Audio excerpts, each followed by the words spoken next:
নমস্কার, আপনারা দেখছেন গ্লোব টিভি। সবার পাশে সবার সাথে গ্লোব নিউজ নিয়ে এখন আমি সুপর্ণা রয়েছি আপনাদের সঙ্গে। এক নজরে দেখে নেব আজকের বিশেষ বিশেষ খবর। ম্যানগ্রোভের চারা বসানোর উদ্যোগ। পথ অবরোধ করে বিক্ষোভে শিক্ষকগণ। শিক্ষকের অভাবে ছাত্ররাই নিচ্ছে class. Safe drive save life কর্মসূচি।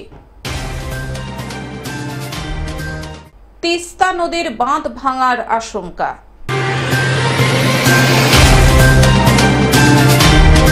আসছে বিস্তারিত খবরে।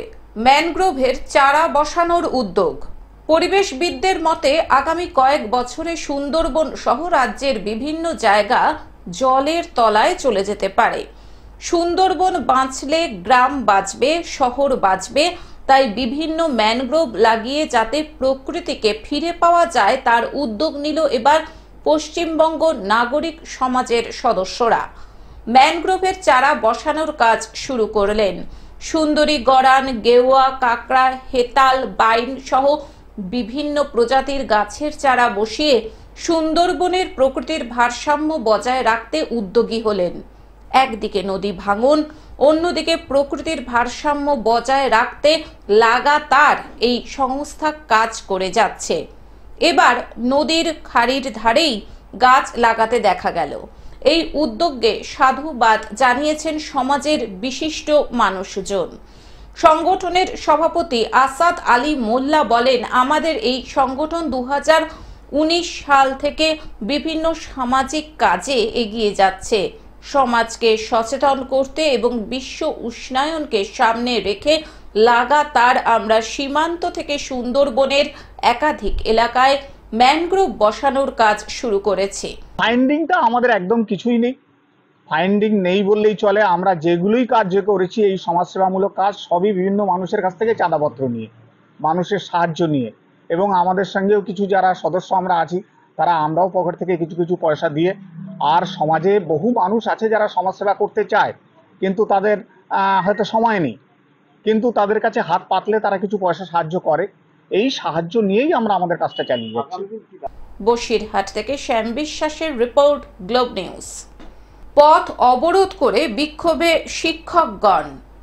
মেদিনীপুর কলেজ ও কলেজিয়েট স্কুলের সামনে থেকে অন্যত্র সরিয়ে দেওয়ার পরেও পুনরায় একই স্থানে হকারদের দোকান বসানোর প্রতিবাদে এবার পথ অবরোধে সামিল হলেন অধ্যাপক, অধ্যাপিকা, শিক্ষক, শিক্ষিকাগণ। গত কয়েকদিন আগে মেদিনীপুর শহরকে যানজট মুক্ত রাখতে এবং ঐতিহ্যবাহী মেদিনীপুর কলেজ ও কলেজিয়েট স্কুলের সৌন্দর্যায়নের লক্ষ্যে স্কুল ও কলেজের সামনে থাকা হকার ও ফুটপাত ব্যবসায়ীদের অন্যত্র সরিয়ে দেয় মেদিনীপুর সদর মহকুমা প্রশাসন ও পৌর প্রশাসন। তবে শুক্রবার সকালে লক্ষ্য করা যায় পুনরায় স্কুল ও কলেজের সামনে কয়েকজন হকার ও ফুটপাত ব্যবসায়ীকে দোকান বসাতে, আর তারই প্রতিবাদে পথ অবরোধ করে বিক্ষোভ দেখাতে শুরু করেন শিক্ষক শিক্ষিকাগণ। ঘটনার খবর পেয়ে ঘটনাস্থলে পৌঁছায় মেদিনীপুর পৌরসভার পৌর প্রধান সৌমেন খান।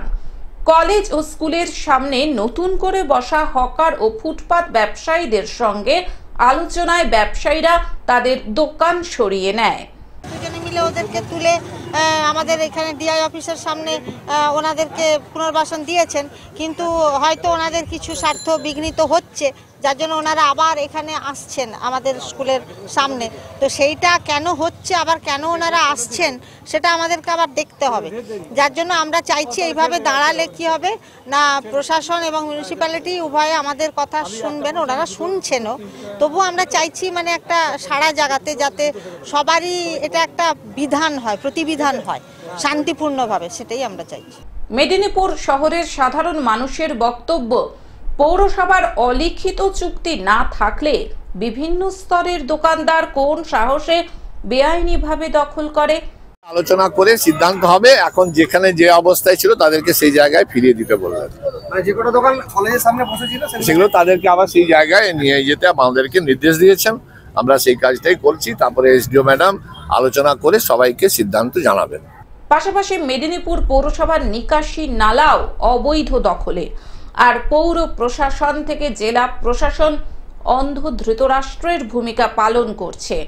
আর সাধারণ মানুষজন যে তিমির সেই তিমিরেই। আমাদের দাবি হচ্ছে যে আমাদের কলেজের সামনের যে জায়গাগুলো অর্থাৎ দোকান বা গুমটিতে ব্লক হয়েছিল সেটা প্রশাসন কিন্তু সরিয়ে দিয়েছে।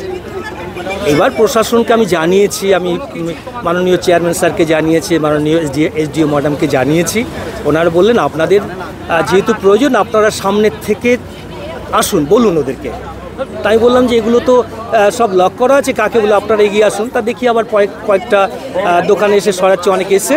আমরা তখন এখানে এলাম এবং কলেজ স্কুলের মাননীয় হেডমিস্ট্রেস মহাশয় এলেন এবং তাদের অন্তত 14-15 জন শিক্ষক কিন্তু আমার এখানে এলেন আমার চেম্বারে, এবং তারাও বললেন আমরা যৌথভাবে এটা প্রতিবাদ করি, যাই।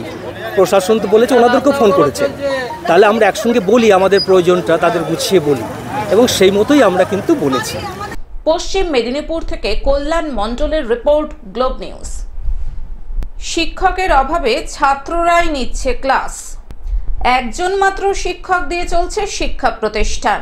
4টি শ্রেণীর পড়ুয়াদের ক্লাস নেওয়ার পাশাপাশি মিড ডে মিলের বাজার ও অফিসের সমস্ত কাজ সামলাতে হয় প্রধান শিক্ষককে। হরিশ্চন্দ্রপুর 1 নম্বর ব্লকের মহেন্দ্রপুর গ্রাম পঞ্চায়েতের গাংনদিয়া বাংরুয়া মাধ্যমিক শিক্ষা কেন্দ্রের এই হাল।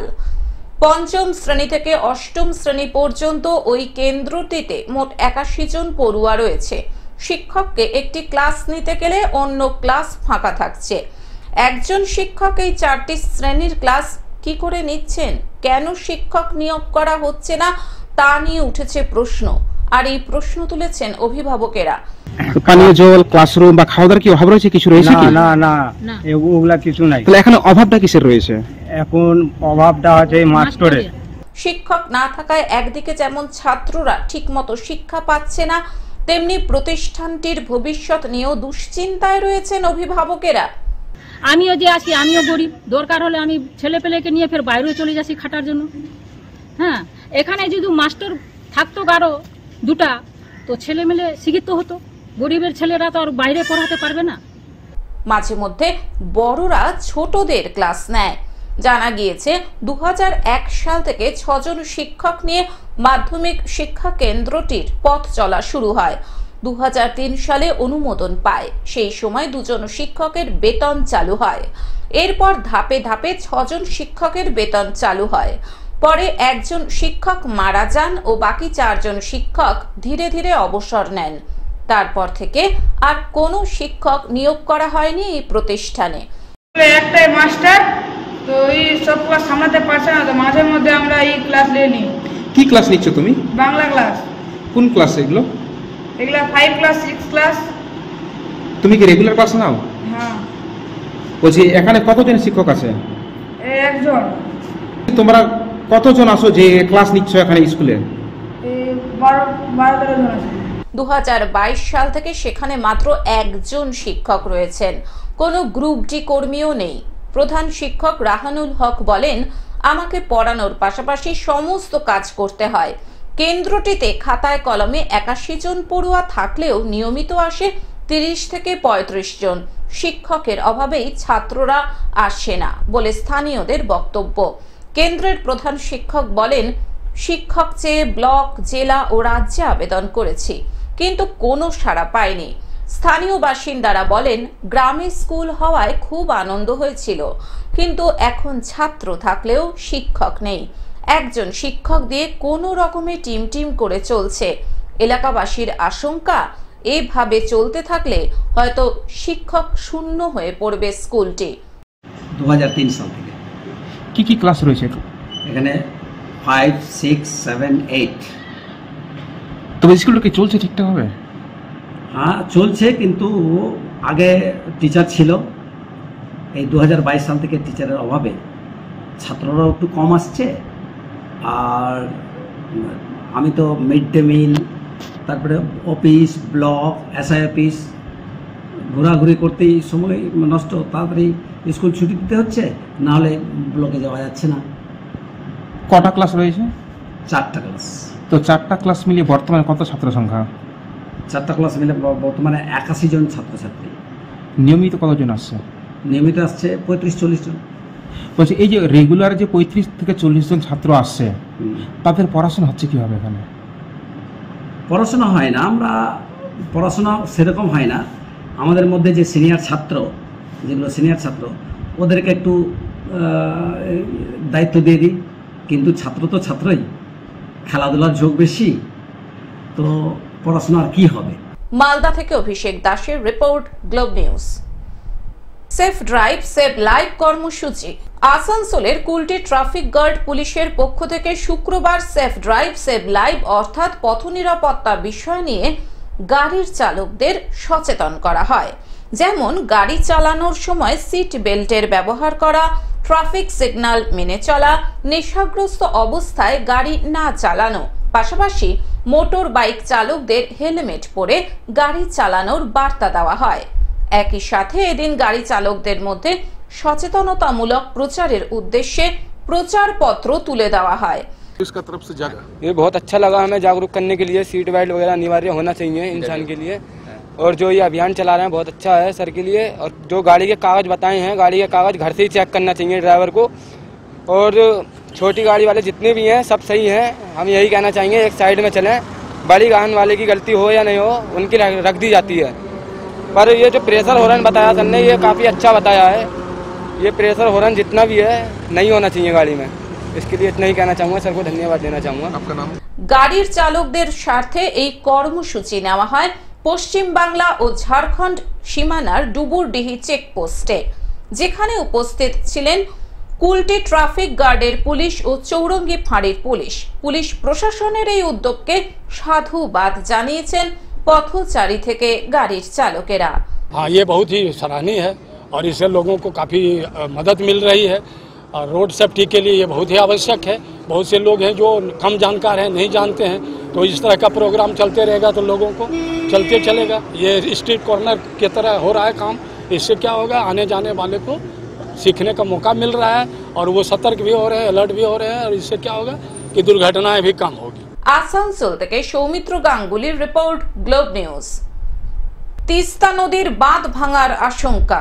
হঠাৎ করে তিস্তা নদীর জলস্তর বৃদ্ধি পাওয়ায় ইরিগেশনে বাঁধ ভাঙার আশঙ্কা। গত কয়েকদিনে পাহাড়ে অতি বৃষ্টির ফলে তিস্তা নদীর জলস্ফীতি অস্বাভাবিকভাবে বৃদ্ধি পেয়েছে, যার কারণে তিস্তা নদীর গজলডোবা তিস্তা ব্যারেজ এলাকা থেকে শুরু করে রাজাডাঙ্গা চ্যাংমারি গ্রাম পঞ্চায়েত এলাকার ইরিগেশন বাঁধে চাপ পড়েছে।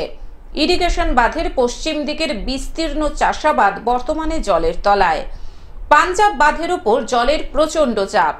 এই বাঁধের কোনো কারণে ক্ষতি হলে চ্যাংমারি, রাজাডাঙ্গা, চাপাডাঙ্গা গ্রাম পঞ্চায়েত এলাকার ইরিগেশন বাঁধে যে কোনো মুহূর্তে বড়সড় দুর্ঘটনা ঘটে যেতে পারে বলে আশঙ্কা প্রকাশ করলেন গ্রাম পঞ্চায়েতের প্রাক্তন প্রধান অনুকূল বিশ্বাস।